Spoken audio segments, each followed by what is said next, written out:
mày trong thế à còn cái là hay việc in sang tu xi men cần lấy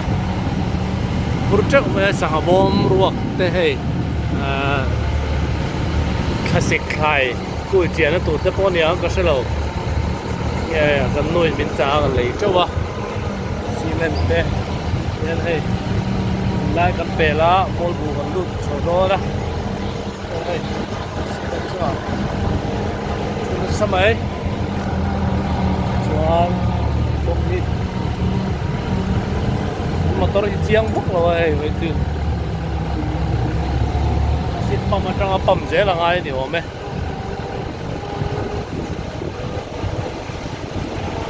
còn xe rồi su rong thì lỏng hấp về qua dura xi men gần pur box ya ôi motor thì lệ ta a brake chặt dura ngay à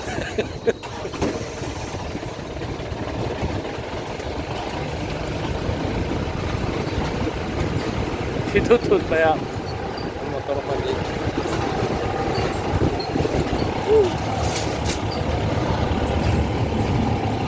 Nin na bum zak ngaya.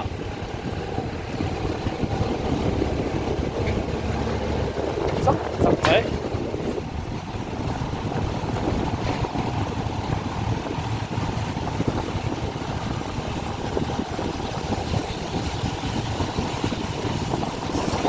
Nó không rất mày đã phốt mày